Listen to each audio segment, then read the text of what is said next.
स्वागत है आप सभी का हमारे चैनल अस्तो मां सद्गम्य में।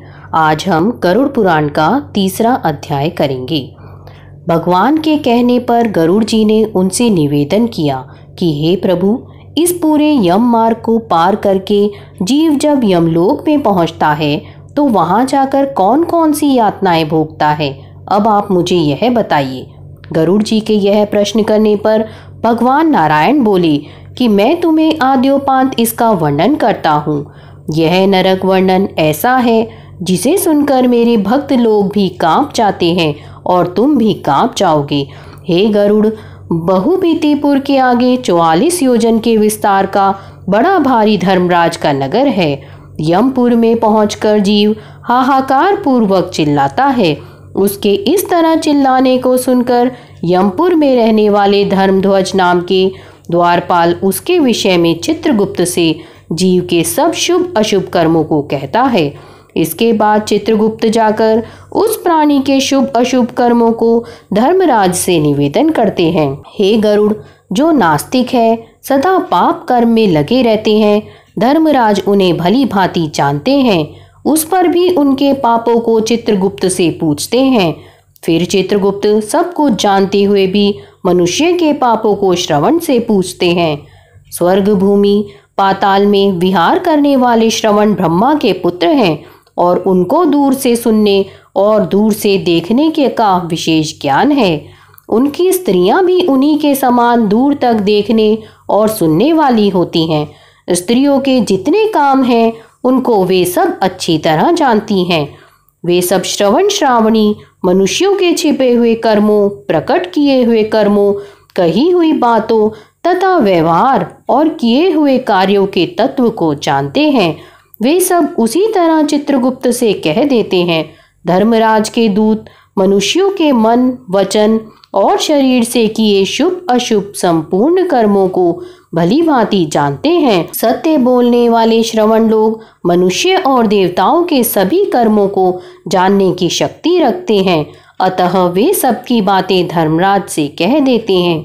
किंतु व्रत, दान तथा सत्य आदि व्यवहारों से जो भक्त मनुष्य उनको प्रश्न करते हैं, उनके लिए वे स्वर्ग और मोक्ष को देने वाले हैं।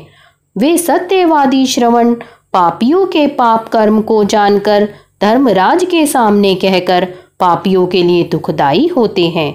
सूर्य, चंद्रमा, वायु, अग्नि, आकाश, भूमि, जल, हृदय, यम, दिन रात्रि दोनों कालों की संध्या और धर्म के मनुष्यों के आचरण को जानने वाले हैं। धर्मराज, चित्रगुप्त, यमराज, श्रवण और सूर्य आदि देवता हैं। ये शरीर में रहकर सब प्रकार के पाप और पुण्य को देखते रहते हैं। इस प्रकार यमराज पापी मनुष्यों के पापों और दुर्गुणों को भली भांति जानकर उस पापी जीव को बुलाकर अपना भयंकर स्वरूप और प्रभाव दिखाते हैं।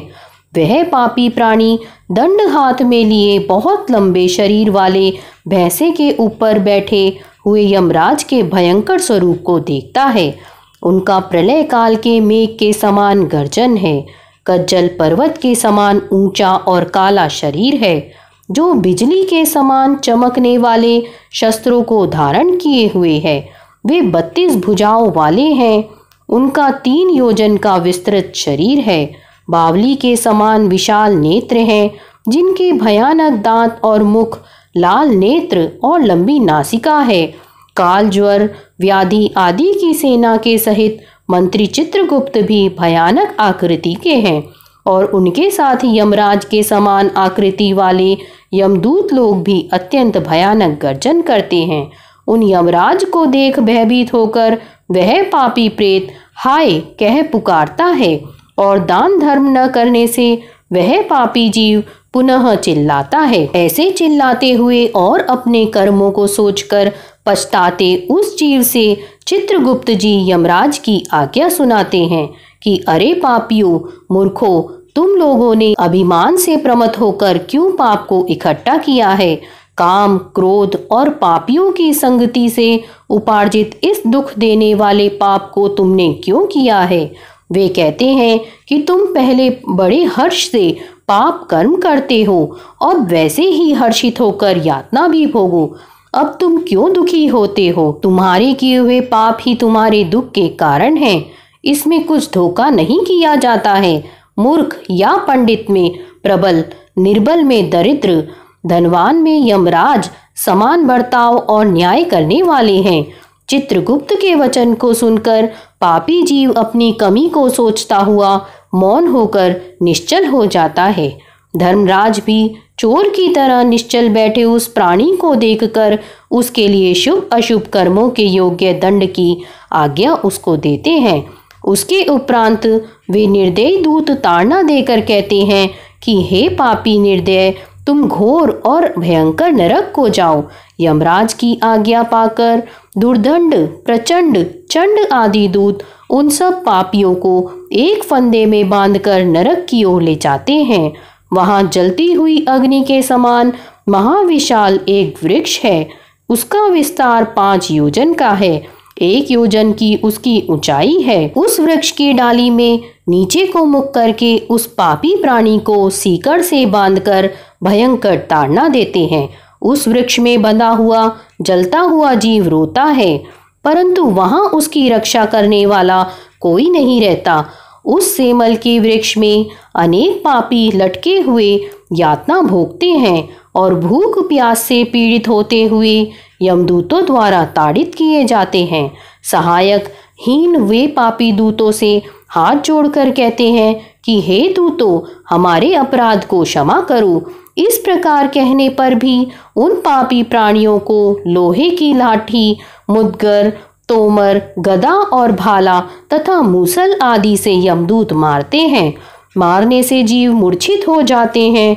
उनको इस प्रकार मूर्छित देखकर यमदूत लोग इस प्रकार कहते हैं, हे पापी दुराचारी, तुमने ऐसे दुष्ट कर्म क्यों किए हैं? प्यासे को जल पिलाना, भूखे को अन्न देना आदि सरल काम तूने क्यों नहीं किया है? आधा ग्रास भी तूने कभी कुत्तों और कौओं को दान रूप में नहीं दिया है। न तो घर पर आए हुए अतिथि को सत्कार और न ही पितरों का तर्पण किया है।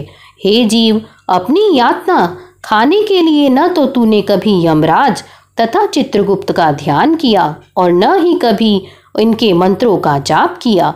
न तो तूने कोई तीर्थ किया, न देवताओं का पूजन किया।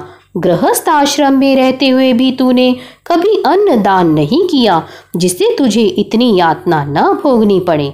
न तो तूने साधुओं की सेवा की कि इससे अपने कर्मों के फल को भोग, जिस कारण तूने अधर्म को संचित किया है।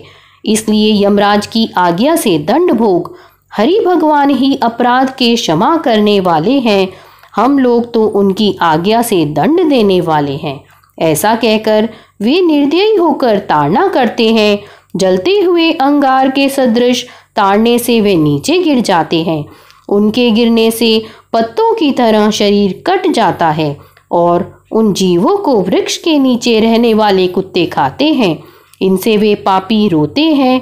रोते हुए उस जीव के मुख में धूली भरकर रस्सियों में बांधकर मुद्गरों से मारते और शूलों से ताड़ना देते हैं। इसके बाद जैसे लकड़ी चीरी जाती है, वैसे किसी भी पापी को आरी से चीरकर 2 भाग किए जाते हैं। किसी को पृथ्वी में लिटाकर कुल्हाड़ियों से टुकड़े टुकड़े किए जाते हैं। किसी का आधा शरीर जमीन में गाड़कर उसके माथे में तीर से मारते हैं और किसी को निर्मम होकर कोलू में डालकर ईख के समान फेरते हैं। कुछ जीव जलते हुए अंगार सहित अधजली लकड़ियों को चारों ओर से इकट्ठा करके लोहे के गोले के समान तपाए जाते हैं। किसी को खौलते हुए घी के कढ़ा में, किसी को तप्त तेल के कढ़ा में डालकर पकौड़े के समान इधर उधर को चलाया जाता है। किसी को मार्ग में मतवाले हाथी के आगे डाल दिया जाता है। कोई हाथ पांव बांधकर नीचे को लटकाए जाते हैं। कोई कुएं में गिराए जाते हैं। कोई पर्वत से गिराए जाते हैं।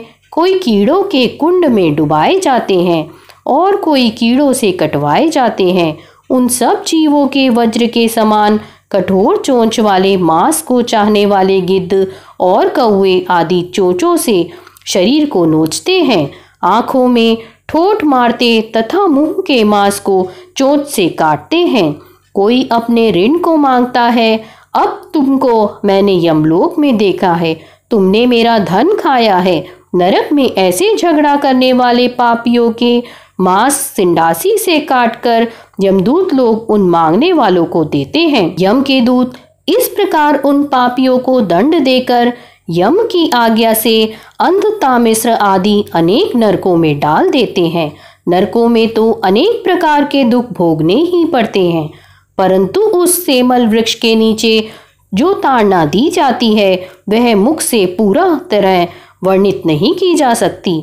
हे गरुड़, 84 लाख नरक हैं, उनमें से अत्यंत घोर और कष्ट देने वाले 21 मुख्य हैं। उनके नाम ये हैं: महारौरव, तामेस्त्र, लोहशंकु, कुडमल, शाल्मली, रौरव, कालसूत्रक, लोहितोद, पुतिमृतिक, संघात, सविश, संप्रतापन, महानिरय, काकोल, अविची, संजीवन, महापथ, अंधतामिस्त्र, कुंभीपाक, संप्रतान, एक तपन। जीव को इन 21 नरकों में अनेक प्रकार की पीड़ा भोगनी पड़ती है। ये नरक अनेक प्रकार के पापों के फल देने वाले हैं। इन सभी में यमदूत निवास करते हैं। इन नरकों में पड़े अज्ञानी, पापी, अधर्मी उन नरकों की यातना को वर्षों तक भोगते हैं। तामेस्त्र, महापथ, अंधतामेस्त्र और रौरवादिक जितने नरक हैं, उनका भोग स्त्री पुरुष के संभोग वाले पाप से भोगना पड़ता है। इस प्रकार कुटुंबियों का पालन करने वाले अलग होते हैं और कुटुंब का पालन न कर अपना पेट भरने वाले पापी इस लोक में कुटुंब और देह दोनों को छोड़कर परलोक में जाकर इस प्रकार यातना सहते हैं। इनका पाप का पूरा घड़ा भरा होता है और ये सब उसका फल भोगते हैं। सब प्रकार के दंड स्वरूप फल को भोगकर मनुष्य भोगने वाला शरीर यहीं छोड़कर द्रोह रूपी पाप का संबल लेकर अंधकार स्वरूप अंधतम नरक को जाते हैं। कुछ ऐसे हैं जो केवल अधर्म से ही कुटुंब पालने को तैयार रहते हैं। वे जीव घोर अंधकार के स्थान अंधतामिस्थ नरक को जाते हैं। जिसको मनुष्य लोक में जन्म मिलता है वह पहले यातनाओं को भोगकर फिर पवित्र भूलोक में आता है। इस तरह यमलोक का यह स्वरूप अत्यंत भयानक है। यहाँ पर हमारा 3य अध्याय पूर्ण होता है। अगर आपको ये पसंद आया है तो अपने मित्रों के साथ इसे शेयर अवश्य करें। धन्यवाद।